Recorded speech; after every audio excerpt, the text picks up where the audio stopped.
Fait que je vais voir s'il y a du monde qui se joint. Fait que si jamais il y en a qui sont présents, juste à marquer que votre nom, puis dans le chat, il y a un commentaire qu'on peut mettre à côté, là. Fait que moi, je vais commencer quand même, c'est pas grave, les gens pourront l'écouter en différé un peu plus tard. Le but de ma présentation ce soir, c'est de discuter un peu. Dernièrement, je regardais des podcasts, je regarde des présentations, des discussions surtout sur Internet, par exemple sur Facebook, des groupes de chrétiens qui se challengent beaucoup. Il y a des groupes de discussion aussi sur Telegram, il y a des groupes un peu partout qui échangent sur les événements actuels, mais il y a des choses qui me chatouillent un peu que je veux partager. Et dans le fond, moi, ce soir, je vais vous entretenir sur deux points en particulier que j'ai entendu dernièrement par des gens qui m'ont envoyé des enseignements là-dessus. Et puis, je veux revenir sur ces textes. Le premier qu'on va regarder ensemble, là, ça va être c'est quoi l'Israël de Dieu? Parce que l'Israël de Dieu semble être beaucoup mise au défi pour les... Moi, premièrement, ma position eschatologique, mes amis le savent. Moi, je suis ce qu'on appelle un dispensationaliste pré-tribulationniste. Et puis, la Galate 6:16 est beaucoup challengé par les amillénaristes, par les prétéristes, par les autres positions qui sont associées avec ça. Et puis moi, écoute, lorsque je regarde le texte, je vois pas la même chose que eux. Puis on va le regarder ensemble, le texte, le verset en question. C'est le verset, comme j'ai dit tantôt, c'est le verset de Galates 6:16 qui se lit. Je vais commencer par ce premier passage-là. Une chose que je voulais peut-être dire un peu avant de commencer, c'est qu'en préambule, c'est que ce que je considère, il y a deux livres dans la parole de Dieu qui sont extrêmement attaqués par le malin. Le premier livre qui est attaqué depuis le début du siècle, c'est Genèse, les 11 premiers chapitres, mais en même temps, on se rend compte aujourd'hui que Genèse, avec les promesses à Abraham, Isaac, Jacob aussi sont attaqués. Mais quand même, Genèse, c'est le livre de base qui a été l'un des plus attaqués. Et comme on se rend compte aujourd'hui, étant donné que les événements actuels mondiaux, les dernières années, ce qui s'est passé, on voit la mise en place de choses on dirait que les prophéties bibliques sont en train de s'accélérer. Le deuxième livre le plus attaqué, c'est le livre de l'Apocalypse. Ce livre est attaqué en plus de l'intérieur, je dirais beaucoup plus que de l'extérieur, parce que lorsque je regarde je suis des profils de discussion actuellement de gens non-croyants, sont comme plus à jour par rapport au texte de l'Apocalypse que bien des assemblées actuelles dans le milieu évangélique. Et puis, le malin a fait un job extraordinaire dans l'Église en nous divisant sur ce livre en particulier. Puis, de nombreuses années, il est attaqué, même, je dirais, depuis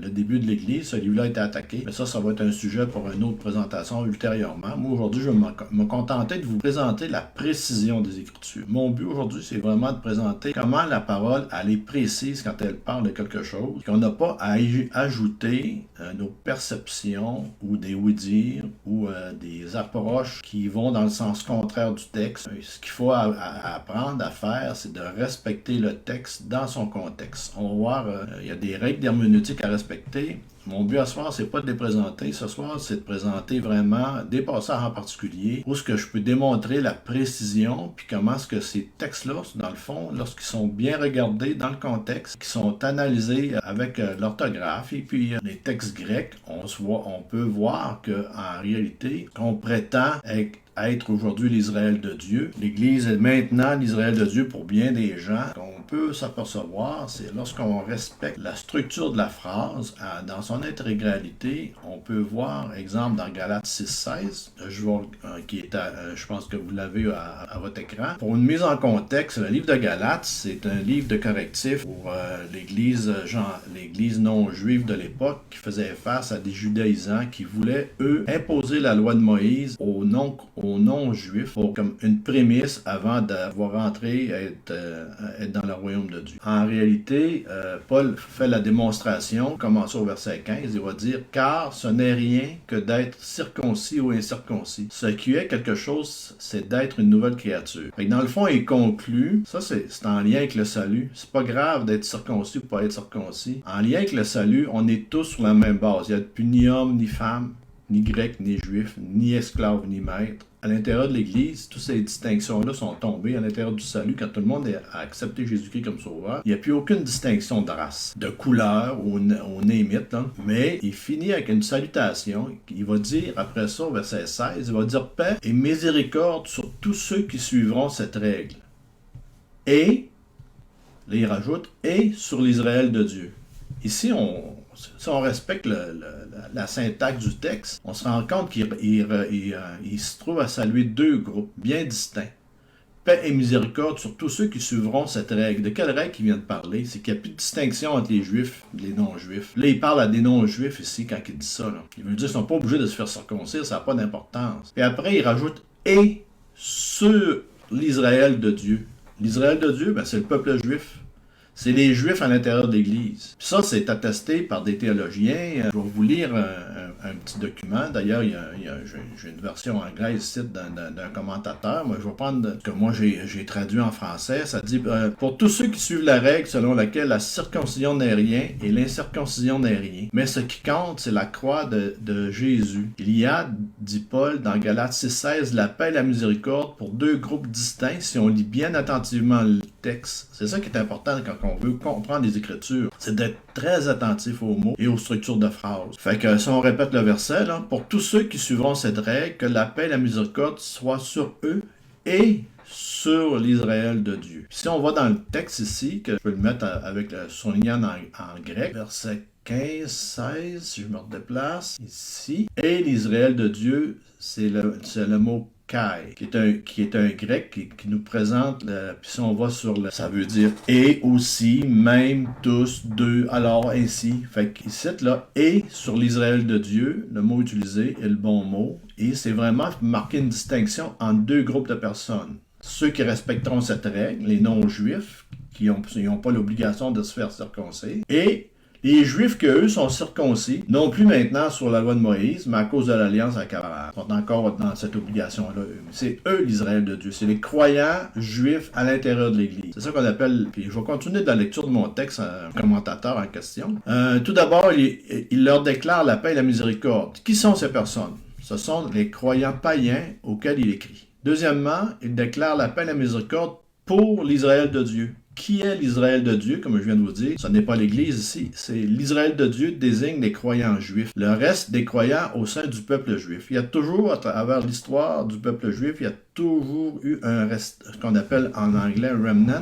Ils vont dire, mais en français, nous on va dire le reste. Il y avait ça, Dieu va en faire démonstration à partir à Élie, à un moment donné dans le désert. Et puis, même dans Romains, chapitre 9, 10, 11, il parle aussi qu'il y a un reste de juifs. Il y a toujours un reste qui a suivi le Seigneur, puis qui ont toujours été fidèles à l'intérieur de la nation juive.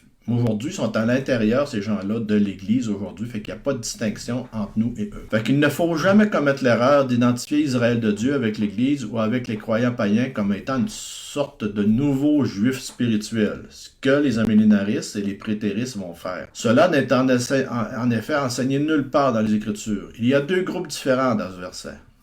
Séparés par le mot « et ». Il y a premièrement « eux » qui sont les croyants païens, et deuxièmement, il y a l'Israël de Dieu qui sont les croyants juifs. Galates 6,16 est d'une importance vitale pour la théologie de l'Alliance, ce qu'on appelle la théologie de l'Alliance, ou la théologie de la Nouvelle Alliance, ou les amillénaristes, ils accrochent beaucoup sur ce verset-là pour se justifier, pour dire qu'ils sont maintenant l'Israël de Dieu, ce qui est faux. Nous ne sommes pas l'Israël de Dieu, on est l'épouse de Christ, on est la fiancée de Christ actuellement, parce que le mariage n'est pas consommé encore. Fait que, si je continue, une importance capitale pour la théologie de l'Alliance et d'autres formes de théologie du remplacement. Ce qu'on appelle théologie du remplacement, c'est, par exemple, maintenant l'Église a remplacé Israël, ou l'Église, elle existe depuis la chute, on est sauvé par la grâce, puis que cette alliance-là se perpétue à travers le peuple d'Israël jusqu'à nous aujourd'hui. Fait que c'est une continuité, c'est la même alliance pour cette théologie-là. C'est un résumé très court et très bref, là, je ne veux pas rentrer dans les détails, c'est pas le but de ma présentation ici. Là. Ok, je t'ai rendu où? C'est pourquoi il est nécessaire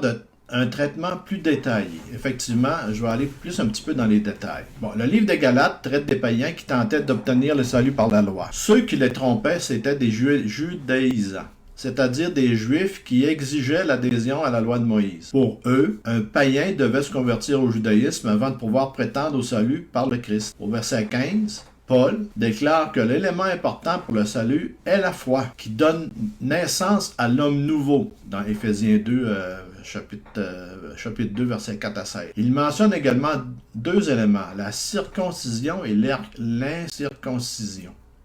Il s'agit de deux groupes de personnes, les Juifs et les païens.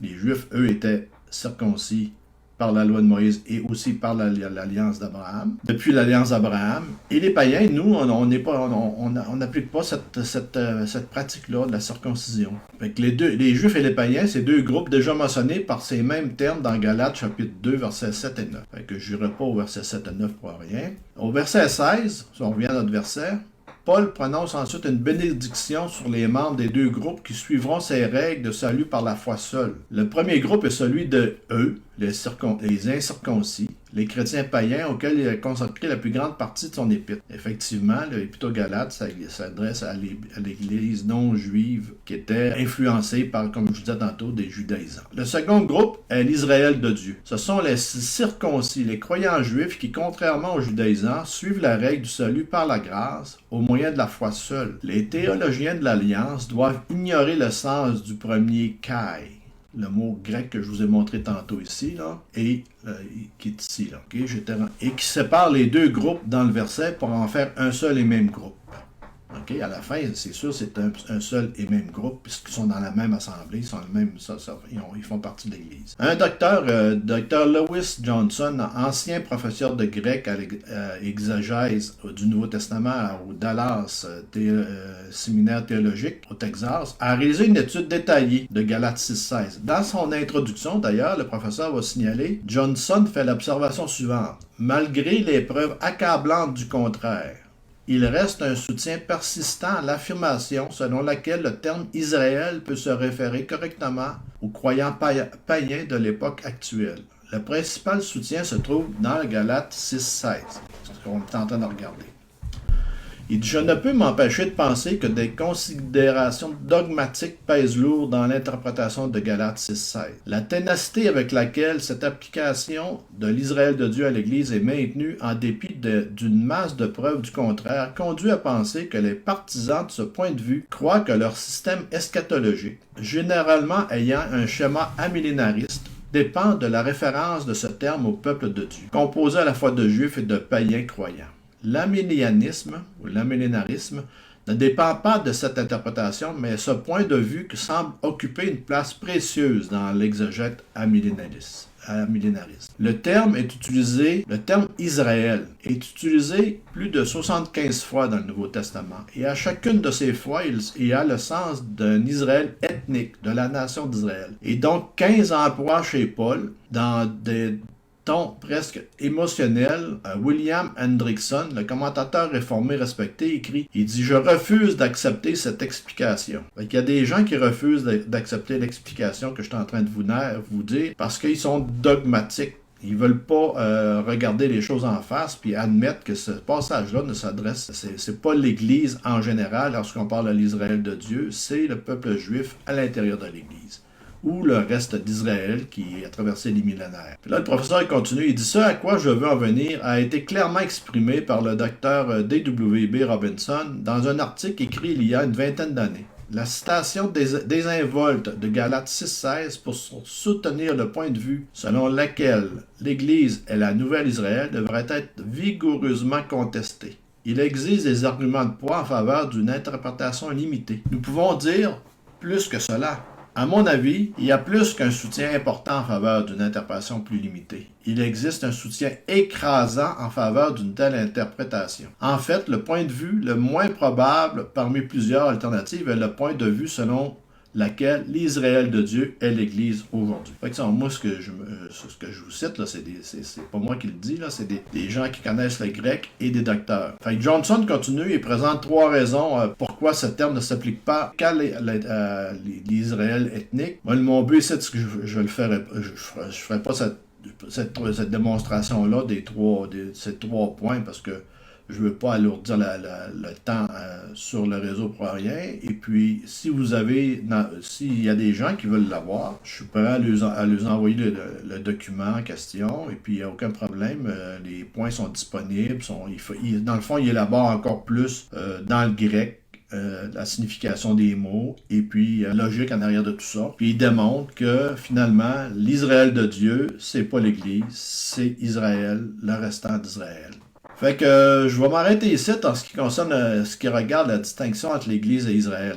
Si jamais il y a des personnes qui sont intéressées à en savoir plus, vous avez, comme je viens de vous dire, vous avez seulement à me le communiquer pour plus d'éclaircissement, car il y a tellement de choses à dire. Maintenant, je veux juste passer à un autre sujet. Moi, je voudrais vous parler ce soir, l'autre sujet, ce que j'ai entendu dernièrement aussi, c'est l'histoire du troisième temple. Ben là, on va regarder ensemble 3 passages. Un dans Luc, un dans Matthieu, puis le dernier dans Marc. Puis il y a quelques précisions sur l'application des prophéties en lien avec les 3 éléments actuels. Les 3 événements actuels.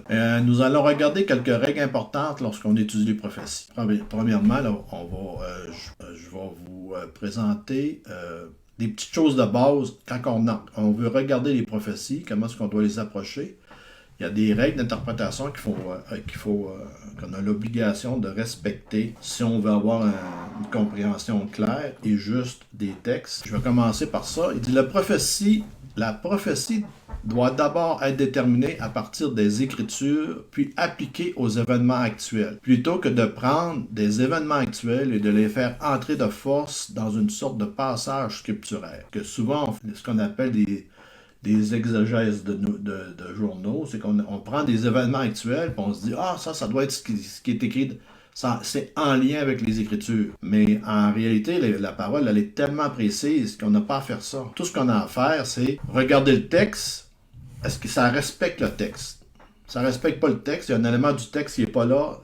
La prophétie n'est pas en train de se réaliser. Comme on pourrait parler actuellement de la guerre en Israël, la guerre de Gog-Magog. Actuellement, là, on ne peut pas dire que ça n'a pas de lien dans le sens, c'est peut-être une mise en place pour plus tard.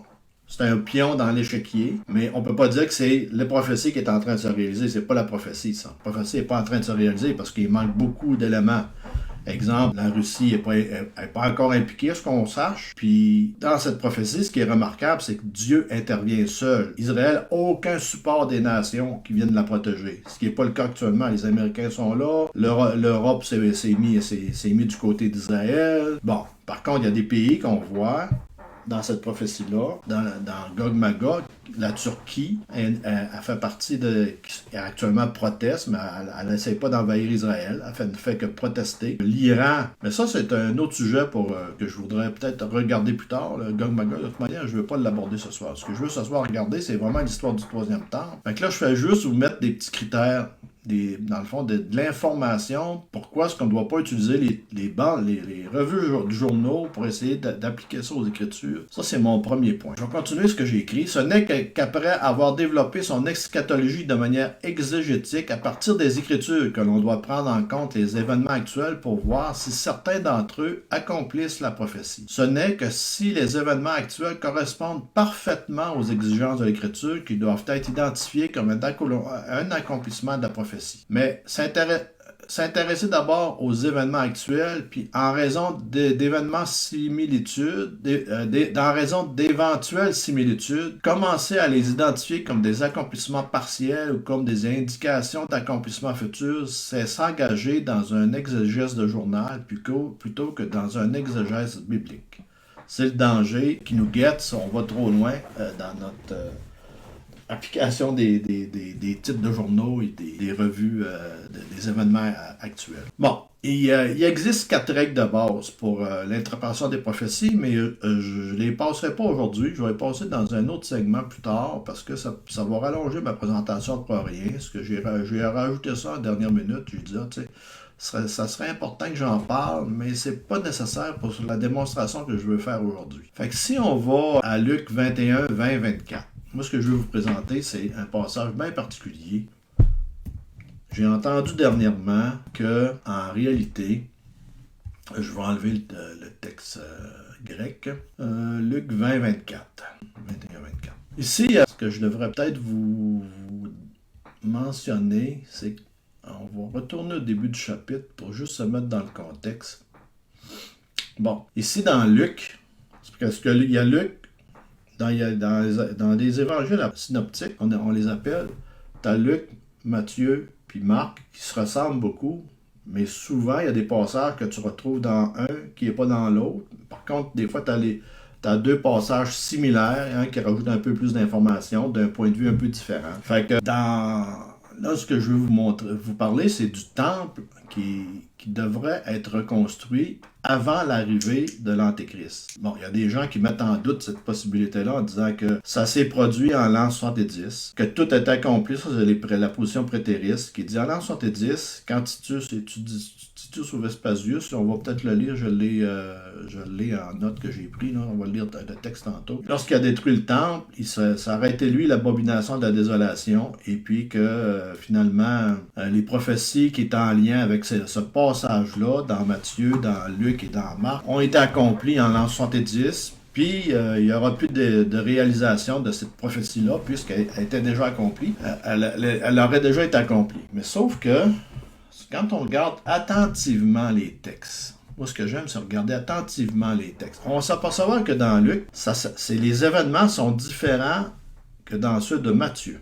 On voit que dans Luc, effectivement, Luc, quand on lit, je vais reculer un peu, je vais revenir au fait que ça fait suite à une question dans le fond, c'est 3 questions que les apôtres ont posées. Puis là, Jésus leur répond. Mais avant, on va regarder ensemble. Puis le Seigneur, il passe à côté du temple à ce moment-là, puis il leur dit une chose qui les autres les dérange, parce que pour eux, le temple, c'est la maison de Dieu, là. Fait que le Seigneur, il va dire la chose suivante dans Luc 21:6. Il dit, les jours viendront où, de ce que vous voyez, il ne restera pas pierre sur pierre qui ne soit renversée. Puis là, les apôtres, au verset 7, c'est une grosse affirmation parce que c'est quand même une grosse bâtisse, là. Fait qu'il dit, ils lui demandèrent, Maître, quand donc cela arrivera-t-il et à quel signe connaîtront que ces choses vont arriver? Jésus. Là, Jésus se met à leur répondre. Ici, on a une question. Mais dans Matthieu, si on va dans Matthieu 24, juste avant, on va juste pour être sûr que tout le monde me comprenne bien. Si vous allez dans votre Bible à Matthieu 24, il me semble que c'est verset 2, si je ne me trompe pas, ou proche de tout ça. Bon, le Seigneur, il va dire, verset 2, la version est un petit peu différente. Il dit, voyez-vous, tout cela, je vous le dis en vérité, il ne restera pas ici pierre sur pierre qui ne soit renversé. Fait que là, il dit, il s'assit sur la montagne des Oliviers, puis là, on appelle ça le discours du mont des Oliviers. Puis là, les disciples, il vient lui, en particulier lui faire cette question. Puis là, dans la question, elle est chargée, la question. On s'en rend pas compte tout de suite, mais il dit, dis-nous, quand cela arrivera-t-il? Là, on parle de la destruction du temple. Première question.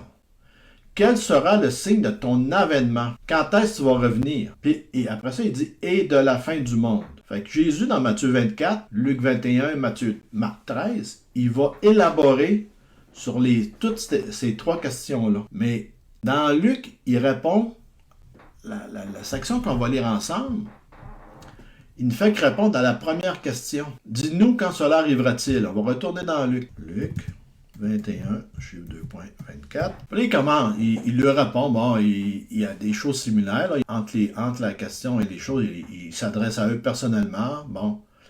Puis là, il va dire, au verset 20 que je veux commencer, 21, 20. Il dit, lorsque vous verrez Jérusalem investie par des armées, sachez alors que sa désolation est proche. Alors que ceux qui sont en Judée fuient dans les montagnes, que ceux qui seront au milieu de Jérusalem en sortent, et que ceux qui seront dans les champs n'entrent pas dans la ville. Car ce sont des jours de vengeance pour l'accomplissement de tout ce qui est écrit. Malheur aux femmes qui seront enceintes et à celles qui allaiteront en ces jours-là. Car il y aura une grande détresse dans le pays, et de la colère contre ce peuple. Ils tomberont sur le tranchant de l'épée, ils seront emmenés captifs parmi toutes les nations. Et Jérusalem sera foulée aux pieds par les nations. Et là, il y a un bout de phrase qui est important, là. Jérusalem sera foulée aux pieds par les nations. Puis là, il rajoute, jusqu'à ce que le temps des nations soit accompli. Ça nous parle de la première destruction, la destruction du temple à Jérusalem en l'an 70. Jérusalem va être foulée aux pieds par les nations. Puis ça, on le voit dans Zacharie aussi. On le voit dans le passage prophétique dans l'Ancien Testament. Que Jérusalem va être une pierre pesante et lourde. que toutes les nations vont se heurter dessus. Je pense que c'est dans Zacharie 12. Ici, là, il dit jusqu'à ce que le temps des nations soit accompli. C'est bien important de le remarquer, ce passage-là, ce bout de verset-là, parce qu'on va aller dans Matthieu 24, c'est pas toute la même chose qui est dit. Ici, il nous parle vraiment de ce qui est... Je vais vous lire ce que j'ai pris en note, là, pour vous faire un petit résumé historique en même temps, ça va vous placer. Fait que si je retourne dans mon texte de préparation, il dit dans ce passage, le Messie leur donne le signe qui marquera le fait que Jérusalem est sur le point d'être détruite.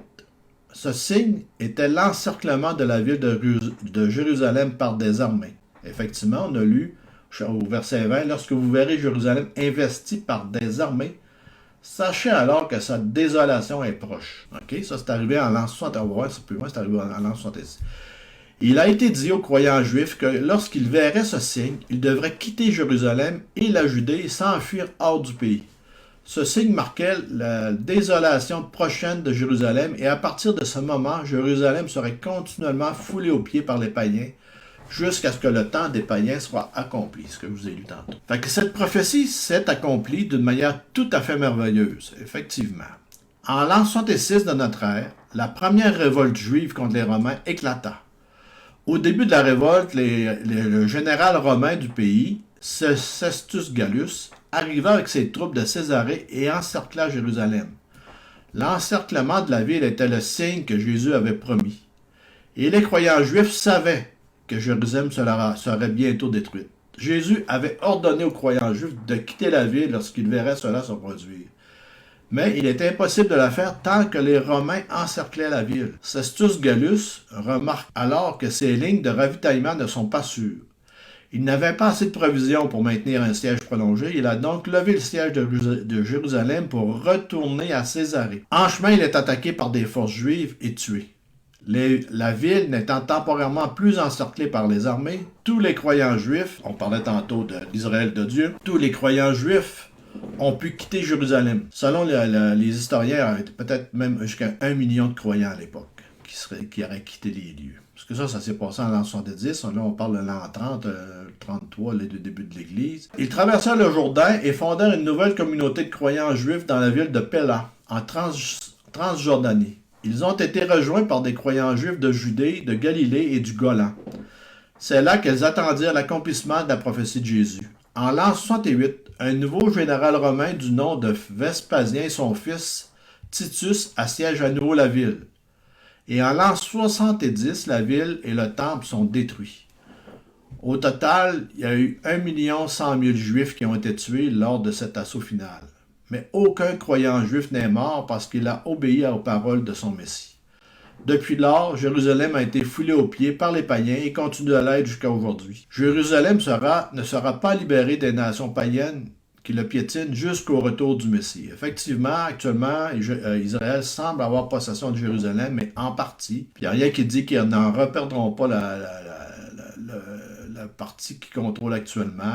Il n'y a rien qui nous indique ça. Mais le seul moment qu'ils vont être certains de garder le contrôle de Jérusalem, c'est avec le retour du Seigneur, pour l'accomplissement et la mise en place de son royaume millénaire. Mais celle-là, maintenant, moi, ce que je veux vous démontrer, c'est qu'on a vu ici que il y a un terme important que Luc va dire, ils seront emmenés captifs parmi toutes les nations, ce qui a été fait. Tous les Juifs qui ont survécu à cette époque-là ont été dispersés chez les nations. Et en l'an 132, après une révolte, on appelle la révolte de Bar Kokhba, il y a des gens. Finalement, Jérusalem a été complètement foulée aux pieds, même en 70 aussi, tout a été détruit. Là.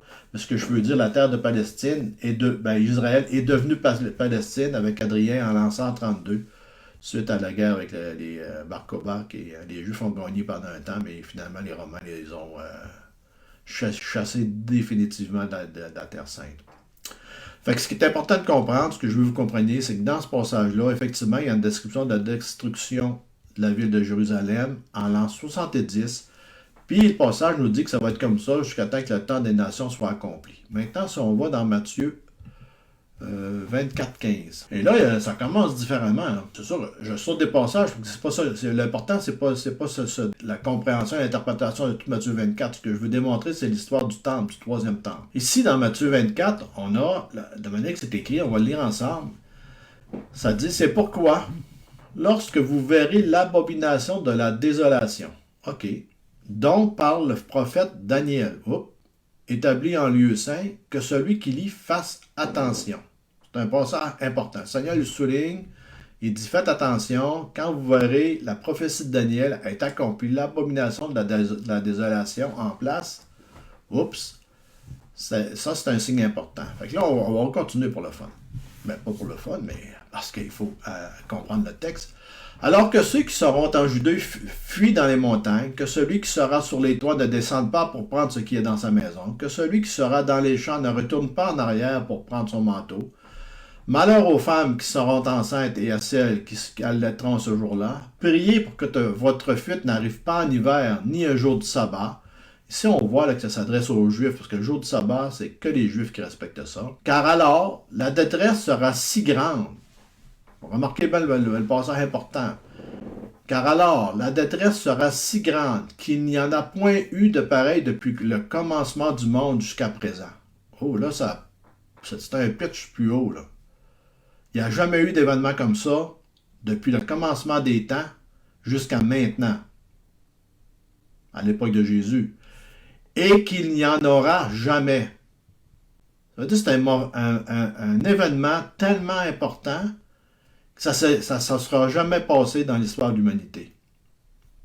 On peut dire que des Juifs, ils en ont survécu des diasporas, puis des tentatives de génocide, d'extermination. On n'a rien qu'à penser à la Deuxième Guerre mondiale avec les nazis qui ont essayé d'exterminer tous les Juifs.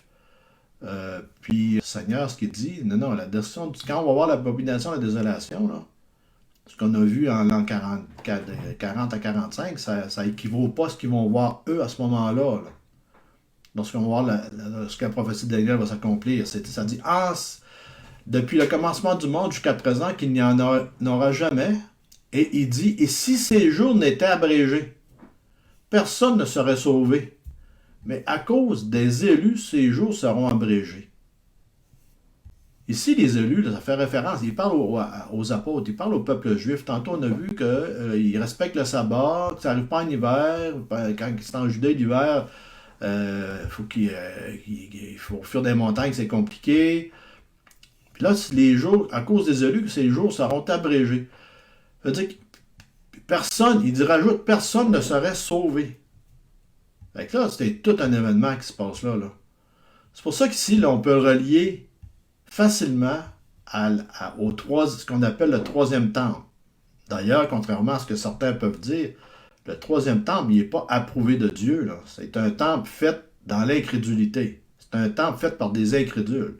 Le peuple juif, actuellement, il est incrédule. Même s'ils reconstruisent le temple, ils refont les sacrifices, ça ne plaira pas plus à Dieu. Ils sont dans l'incrédulité. Ils sont appelés à être disciplinés encore malheureusement. Puis là, on peut voir le passage ici, là, ça se ressemble avec Luc. Mais l'introduction et la fin ne sont pas pareils. Ici, là, c'est un événement tellement important que personne ne serait sauvé si ces jours n'étaient pas abrégés. Puis ici, c'est à cause des élus. C'est le peuple juif qui va avoir une tentative. Dans l'Ancien Testament, on voit que le peuple juif, il y a une tentative qui va être faite c'est dans Zacharie chapitre 14. Il faudrait que je ressorte les versets, mais peut-être, je ne sais pas si je les prends en note, là. Mais où est-ce que ça dit que 2/3 vont être exterminés. Quand ça va arriver, là, 2/3 des Juifs vont être tués. Il va ne rester qu'un tiers qui va survivre, puis qui vont être protégés directement par le Seigneur. Dans les textes, on voit ça dans l'Apocalypse. Lorsqu'on voit la femme s'enfuir au désert, puis qu'elle va se réfugier, c'est le Seigneur lui-même qui sauve la nation. La femme dans le chapitre, je ne me rappelle plus du chapitre, là, mais ça, j'en reviens avec ça, ce sera pour un autre dossier. Mais ce que je veux que vous compreniez bien ici, c'est que la distinction entre les deux passages. Luc, Matthieu, deux moments différents dans l'histoire, deux temples différents, puis deux impacts différents. Parce que dans Luc, on voit qu'il dit l'Église a pu se sauver, a été prévenue par le Seigneur, elle s'est ramassée appelée, tandis qu'ici, il lui dit de quitter, parce que de prier pour pas que ça arrive en hiver, une journée de sabbat, parce que les Juifs respectent le sabbat encore aujourd'hui, puis pas que ça arrive en hiver, parce que les transports vont être compliqués, puis que les jours, il falloir qu'ils soient abrégés parce que personne ne serait sauvé. Puis c'est à cause des élus, à cause des Juifs qui vont friser l'extinction. Parce que si les Juifs sont tous exterminés, malheureusement, il n'y aura pas de royaume. Contrairement à ce que les Amiels peuvent penser ou les prétéristes.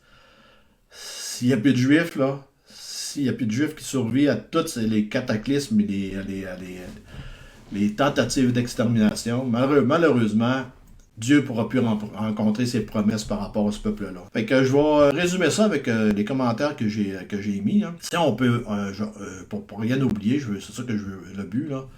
On voit clairement que si on porte attention aux deux textes, ce ne sont pas les mêmes événements. Dans Matthieu, il nous parle de l'abomination de la désolation dont a parlé Daniel, ce sont des événements futurs qui se dérouleront à la fin des temps. Parce que dans la question du début, de la prémisse, ils ont posé la question par rapport à la fin des temps. Il parle d'une détresse telle qu'il n'y en a jamais eu et qu'il n'y en aura jamais d'autre. Et ces jours seront abrégés dus aux élus. Ici, les élus sont la nation d'Israël. Car si le malin réussissait, personne ne serait sauvé. Car Dieu ne pourrait remplir, je vous l'ai dit, les promesses à l'égard d'Israël, car Dieu a l'obligation d'accomplir tout ce qu'il a dit, et presque toutes les prophéties restantes ne regardent que les promesses faites à cette nation.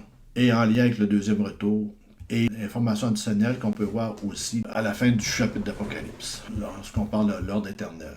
Et si on va maintenant comparer avec Marc chapitre 13, verset 14, un peu la même description, là. Lorsque vous verrez l'abomination de la désolation établie là où elle ne doit pas être, que celui qui lit fasse attention. Alors que ceux qui sont en Judée fuient dans les montagnes, que celui qui est sur le toit ne descende en bas et n'entre pas pour prendre quelque chose dans sa maison, et que celui qui sera dans les champs ne retourne pas en arrière pour prendre son manteau. Malheur aux femmes qui seront enceintes et à celles qui allaiteront en ces jours-là, priez pour que ces choses n'arrivent pas en hiver, car la détresse en ces jours ne sera telle qu'il n'y en a point eu de semblable depuis le commencement du monde que Dieu a créé jusqu'à présent et qu'il n'y en aura jamais. Encore une fois, passage de Marc, c'est le même passage finalement, c'est la même discussion du même temps à un événement futur qui s'en vient. Et ici on continue. Et si le Seigneur n'avait abrégé ces jours, personne ne serait sauvé. C'est important d'aller dans les détails, mais il les a abrégés à cause des élus qu'il a choisis. OK? On parle, le peuple choisi, c'est toujours le peuple d'Israël. Ici, il parle aux Juifs. Après ça, il continue. Si quelqu'un vous dit alors le Christ est ici, ça c'est un autre point, là. On pourrait continuer dans une autre explication. Ce qui serait bien, à un moment donné, c'est de faire des survols ou même une séance d'information sur Matthieu 24 ou le discours du monde des Oliviers au complet pour voir tous les détails. Parce qu'on peut reconnaître, dans ces passages, on peut mettre en parallèle des événements qui se passent, il y a des descriptions qui se passent pendant les tribulations, dans les exhortations à la vigilance qu'on a là. Puis on pourrait continuer dans Matthieu, là, il y a une partie on peut vraiment distinguer, on fera pas ça à soir, mais on peut vraiment distinguer les 3 premières années des tribulations, puis l'autre partie de Matthieu qu'on peut vraiment distinguer, une autre partie, c'est les dernières sections des tribulations. Vraiment, Matthieu 24, là, c'est complémentaire à Daniel, chapitre 2, 7 et 9, et Apocalypse. Fait que, il est important de se demander si la description faite par Jésus s'est déjà réalisée, comme certains le prétendent. A-t-on eu des événements de ce type tels que décrits ici? À ce que je sache, non. Tant que moi, non. Puis les historiens semblent nous démontrer la même chose. Le Seigneur est clair. Relisons-le. On va relire le passage. Car la détresse en ces jours sera telle qu'il n'y en a point eu de semblable depuis le commencement du monde que Dieu a créé jusqu'à présent. OK? Oubliez l'an 70, là. C'était mineur. Et qu'il n'y en aura jamais. Et si le Seigneur n'avait abrégé ces jours, personne ne serait sauvé. Je ne sais pas si vous comprenez. Dans la personne qui ne sera sauvée, là, ça nous inclut nous autres aussi, là. Si le Seigneur ne rencontre pas les promesses qu'il a faites à Israël dans l'Ancien Testament, ça veut dire que nous aussi, on ne sera pas sauvés. Je ne sais pas si vous réalisez l'importance. Je ne sais pas si les gens sont capables de voir toute l'ampleur de ce texte-là. Personne ne serait sauvé, là. C'est pas l'Église quand même serait sauvée, là. Non. Dieu ne peut plus rendre justice. Dieu ne peut plus rendre justice parce qu'il n'a pas exécuté toute sa parole. Et quand on joue à interpréter les textes, puis à les dissocier de la nation d'Israël, puis qu'on s'amuse à essayer de se les approprier Premièrement, l'Église, ce qu'elle fait le port du temps, c'est qu'elle ramasse juste les bénédictions. Les malédictions, elle laisse au peuple d'Israël. C'est dommage, mais les malédictions sont pour Israël et les bénédictions sont aussi pour Israël. Les promesses sont toutes pour Israël. Et nous, on est greffés à l'arbre dans Romains chapitre 11. On est greffés. On n'est pas l'arbre naturel. Ils sont aimés à cause de leur père, des alliances qu'ils ont eues. Nous, on est aimés parce qu'on a cru. En tout cas, je vais m'arrêter là. Écoutez, dans le fond, là, pour asseoir, là, ça fait déjà, tu vois, j'ai commencé à 9h30, ça fait 40-50 minutes. Si vous avez des sujets que vous aimeriez qu'ils soient abordés, pour ceux qui vont écouter en différé, parce que ça va être mis en différé. Écoutez, moi je suis disponible, je suis un gars à la retraite, je suis capable de vous emmener de l'information additionnelle, la compréhension sur des textes précis qui vous semblent obscurs. J'ai les outils qu'il faut, vous voyez, il y a toutes sortes d'outils qu'il faut, la parole est là, le Seigneur est là pour nous parler, pour nous enseigner. Moi je sais que, exemple, une chose qui serait bénie pour beaucoup de gens, c'est de connaître l'histoire, la vie de Jésus du point de vue juif. Connaître les 3 miracles messianiques. Qu'est-ce que c'est les 3 miracles messianiques? Pourquoi les Juifs ont rejeté le Seigneur? Sur quelle base ils ont pu rejeter leur Seigneur? C'est important de le comprendre. À partir de quand que le Seigneur, dans le fond, on voit maintenant il se met à parler de l'Église? Parce qu'au début, il parle, le royaume est proche, le royaume est ici, le royaume... Puis à un moment donné, il change de discours. À partir de Matthieu 12, Matthieu 13, il se met à le parler en parabole. C'est tous des passages qui nous font... Pour nous, quand on lit ça en continu, on se pose pas trop de questions, mais quand on commence à creuser, on s'apercevoir que finalement, non, il s'est passé de quoi d'important dans Matthieu 12. Là. Il a accompli quelque chose, puis ils l'ont accusé à tort, ce qu'on appelle le blasphème du Saint-Esprit. C'est important de savoir c'est quoi exactement. Pourquoi il s'est mis à le parler en parabole? Puis les apôtres vont y poser la question, pourquoi tu le parles en parabole? Parce qu'avant, il parlait ouvertement du royaume à venir. Là, il a complètement arrêté, il a changé. C'est quoi les exemples qu'on peut discuter? C'est quoi les choses qu'ils peuvent faire Exemple, les prémices à son retour. On peut parler des miracles messianiques, on peut parler le livre de Daniel. J'ai un commentaire ici du livre de Daniel que je viens de finir, écrit par Arnold Futtenbaum. Pour ceux qui... je sais qu'il y a beaucoup de gens qui, dans le monde païen, on pourrait dire, le monde non-croyant, qui se posent des questions sur... écoutez, vous posez beaucoup de questions, mais vous refusez d'aller dans des églises. Vous voyez les choses se mettre en place, mais vous refusez d'aller dans les églises. Mais en réalité, là, c'est une bénédiction d'aller dans l'église. C'est une protection. C'est un groupe de personnes avec qui tu apprends à avoir une communion. Et pour moi, j'encourage tout le monde à aller à l'église. De se trouver une assemblée locale. Si vous n'en avez pas dans votre coin, il y en a partout. Si vous en cherchez une, contactez-moi, j'irai, je ferai des démarches dans quelle région vous êtes. Je l'ai fait dernièrement pour quelqu'un. Je l'ai fait l'année passée, je l'ai fait à l'occasion. Mais vous savez, quand on a les bonnes ressources, il y a des gens qui ont pensé à ça avant moi, là. Ces passages-là, qu'ils ont analysés, qu'ils ont étudiés avant moi, là. Puis, quand je regarde la bibliographie d'un commentaire comme ça, c'est juste l'interprétation d'un livre, là, qu'on appelle Daniel. Puis dans ce livre-là, les références que lui utilise, il nous cite tous les livres que lui a lus. Ici, il y a 26 pages. Il y a 26 pages de références. Ça veut dire que le gars, avant d'arriver avec son commentaire, là, il a lu à peu près comme... Écoute, je ne sais pas comment est-ce qu'il y a dans la bibliographie, il y a 26 pages. Fait que je peux pas dire comment est-ce qu'il y a de livres là-dedans, là, mais il y en a des... écoute, il y en a peut-être une centaine, je dirais, là, facilement. Là. Des références qui citent d'autres auteurs. C'est des théologiens, on appelle ça des docteurs. Quand tu veux t'appuyer sur quelque chose de solide, qui ne sort pas des nuages, qui ne viennent pas par un esprit quelconque, qui ne viennent pas de... Parce que je vois plein d'horreurs actuellement, là. Il y a des gens qui font affaire avec toutes sortes d'affaires, de nouvelles éditions, de nouveaux livres, qu'on appelle, exemple, dernièrement, le livre de l'agneau, ce serait un livre de révélation. Écoutez, la parole, elle est claire, là. Toutes ces choses-là là, sont démoniaques. Pas compliqué. Hein? La parole va nous dire dans 1 Jean, c'est 5, 9, si je ne me trompe pas, le monde entier gît sous la puissance du malin. C'est pas juste quelques personnes qui font les éberlus puis qui font des messes là, sataniques. Là. C'est le monde entier. Fait que ça serait un autre sujet à discuter. Exemple, les 6 demeures de Satan. Il y a des places qui restent et qui vont rester ou qui s'en va aussi. Lui, là. Il y a plein de documentation là-dessus. Ben, moi, parce que le temps des gentils, exemple, c'est un autre. Le temps des gentils, là, ça serait vraiment intéressant de comprendre vraiment les prophéties de Daniel, chapitre 2, chapitre 7. Comment ça se relate à nous aujourd'hui. Ça a été écrit il y a 2600 ans, ces prophéties-là. Puis on les voit s'accomplir.